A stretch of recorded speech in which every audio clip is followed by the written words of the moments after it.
Does the PSA backlog frustrate you as much as it frustrates me? If it does, then this video is for you. Good morning, good afternoon, good evening, everybody. It's Ken here with Can't Stay More Collecting. I'm a four-figure seller now on eBay when it comes to Pokemon cards, sports cards, etc. I've been doing this for about 2 months now. I started right after Thanksgiving. It's about the late January when I'm recording this video, so we'll say 2 months. So I have hit over 1,000 in sales and over 1,000 in profits in those 2 months, as to why I'm kind of talking about what I'm talking about today. So PSA, right? So I have an order with PSA that I submitted I submitted it December 18th, or it was received December 18th, so that means I shipped it out before then. And I sent it out. 50-day return was one of their specials. I said, cool, no problem. So it got received 18 December, and then it sat there, and then it sat there, and then it sat there. And finally, after the new year, I sent an email to PSA asking, hey, like, it's still sitting and received. When is it going to move? And I got a response about a day later saying, hey, we're backlogged because of all the specials that we ran. So I was like, cool, is there any update on when you're going to be receiving them?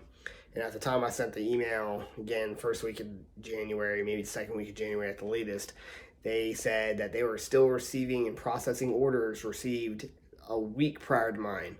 So they were still processing orders from the 11th to the 13th of December at the time of that email.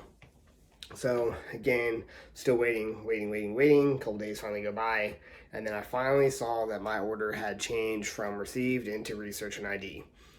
Amazing.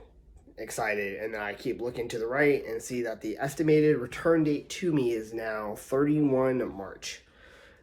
Again, submitted the cards back in the middle of December, and I am not going to get them back now until late March.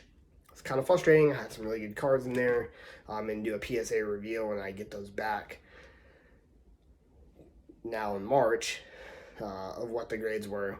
I had some sports cards I was trying to get done sooner during football season, baseball season, before football season ended and before baseball season started, to get those moving, to help my business grow, because I want to be able to sell graded cards. Well, not having it back until then kind of set me back a little bit.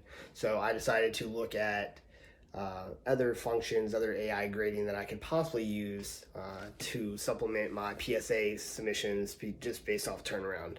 I kind of came to the realization that unfortunately PSA owns the majority of the big cards when it comes to grading, and that they kind of have a stranglehold on the market when it comes to grading based off of their name, which is great. Good for them. They've been doing this for a long time. Amazing.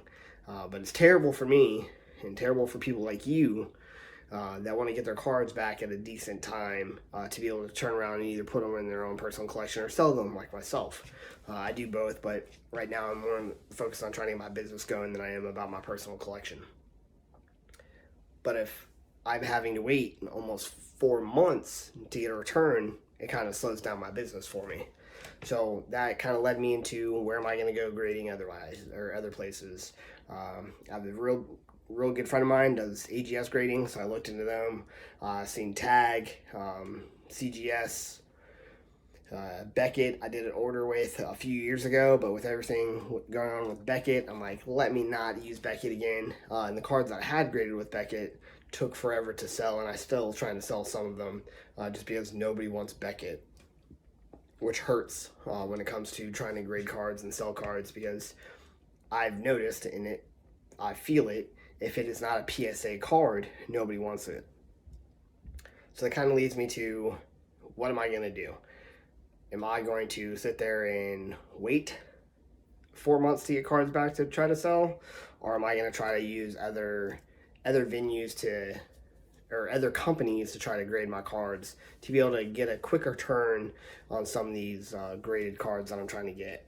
And I think what I ended up coming with was, unfortunately for me, sports cards are going to have to stay with PSA. I'm going to have to keep my PSA subscription to try to get the good bundle deals to be able to send out my cards through PSA to get graded for sports. But for Pokemon, I think I'm either gonna try Tag, as I hear a lot of good things about the Tag product. The slabs look nice,